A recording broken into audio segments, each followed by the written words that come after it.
అవిభక్త వరంగల్ జిల్లాలో కానీ నియోజకవర్గంలో కానీ ఒక్క దళితుని ఎదుగుదలకు నువ్వు సహకరించలేదు. ఇటు మాలలు, ఇటు మాదిగలు, ఉపకులాలు మొత్తంలో కూడా ఏ ఒక్కరికి కూడా నువ్వు మేలు చేయలేదు. మొత్తము దళితులకు ద్రోహం చేసిన వాడివి నువ్వు. దళితులకు ఎక్కడ కూడా పార్టీ పదవులు కానీ, నామినేటెడ్ పదవులు కానీ, కాంట్రాక్టులు కానీ ఇచ్చిన సందర్భం లేదు. ఒకవేళ రిజర్వేషన్ పరంగా వస్తే వాళ్ళేమన్నా పదవులు పొందారే తప్ప నీ సహకారంగా ఒక్కరు కూడా బాగుపడలేదు. ఈరోజు దళిత బంధు గురించి మాట్లాడుతున్నావు. సిగ్గు శరమున్న దానికి ఏమన్నా గణపురం నియోజకవర్గంలో దళితుల పాలిట రాక్షసు లెక్క, రాబంధు లెక్క దళితులను ఊత కోసపెట్టి అక్రమ కేసులు పెట్టించి దళితులను ఎన్కౌంటర్ చేసిన చరిత్ర నీది, హీనమైన చరిత్ర నీది. నేను ఎమ్మెల్యే అయిన తర్వాత 643 మందికి మరి డైరీ ఫామ్ సంబంధించిన మినీ డైరీకి సంబంధించిన పథకాన్ని వారికి ఇవ్వడం జరిగింది. అటు తర్వాత అనేక మంది నామినేటెడ్ పదవుల్లో, పార్టీ పదవుల్లో దళితులందరినీ కూడా సామాజికంగా ఆలోచించి అందరికీ అవకాశం కల్పించడం జరిగింది. అదేవిధంగా 100 మందికి దళిత బంధు ఇప్పించడం జరిగింది. నువ్వు నిన్న పోయిన మల్కాపూర్ ఊరితో ఉన్నదో ఆ ఊరిలో రంజిత్ రెడ్డి అని చెప్తే ఒక దళిత బిడ్డకి ఇవ్వడం జరిగింది. తెలుసుకో అక్కడ ఏ అవినీతి ఈ నియంబడే తిరుగుతున్నారు వాళ్ళందరూ కూడా. ఇప్పుడు నువ్వేమన్నా వాళ్ళను భయపెడతావని చెప్పేసి, అక్రమంగా కేసులు ఇరికిస్తావని చెప్పేసి భయపడి వాళ్ళందరూ నియంబడే తిరుగుతున్నారు కదా. మాట్లాడడానికి సిగ్గుశరం ఉండొద్దు. 1100 మంది దళిత బంధువులకు సెలెక్ట్ చేస్తే వారికి రాకుండా అడ్డుపడ్డ రాక్షసుడివి నువ్వు. దళితులందరూ కూడా ఎదిరి చూస్తూ ఉన్నారు నీ మీద ఎట్లా కక్ష తీర్చుకోవాలని చెప్పేసి.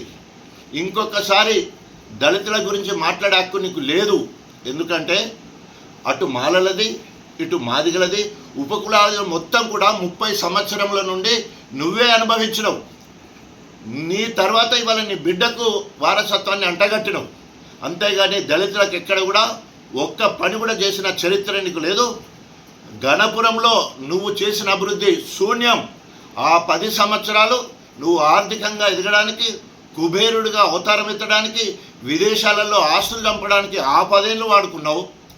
తర్వాత మళ్ళీ గుంట నక్కలేక కేసీఆర్ సంకల జొర్రి ఇక్కడ ఎంపీ అయినావు, ఇక్కడ 2 సార్లు ఎమ్మెల్సీ అయినావు, ఉప ముఖ్యమంత్రి అయినావు, విద్యాశాఖ మంత్రి అయినావు.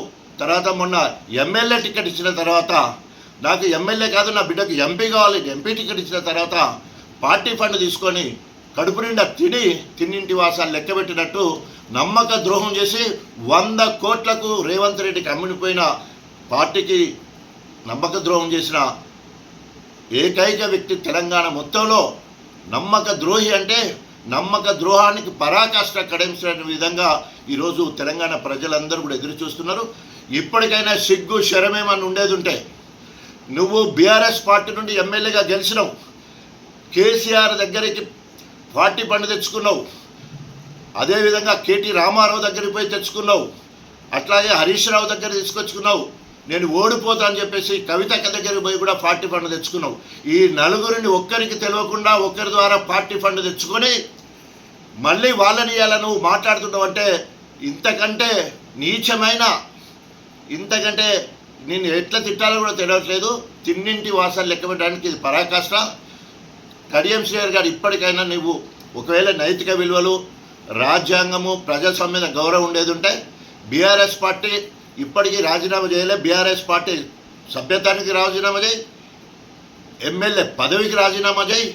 నిజంగానే నువ్వు రేవంత్ రెడ్డి మెప్పు పొందాలంటే, మార్పు కోసం పోయిందంటే నువ్వు ఏం మార్పు చేస్తావో ప్రజలకు చెప్పి మళ్ళీ ఎలక్షన్లకు రా. వెంటనే రాజీనామా చేసి మళ్ళీ ఎలక్షన్కి రా. ప్రజలు నీకు బుద్ధి చెప్పడానికి అందరూ కూడా యావత్ గణపురం నియోజకవర్గ ప్రజలందరూ కూడా ఎప్పుడు ఉప ఎన్నిక వస్తుందో ఎదురు చూస్తున్నారు. తస్మా జాగ్రత్త. కేటీఆర్, కేసీఆర్, హరీష్ రావు, కవితక్క మీద మాట్లాడితే మంచిగా ఉండదని చెప్పేసి తీవ్రంగా హెచ్చరిస్తున్నారు.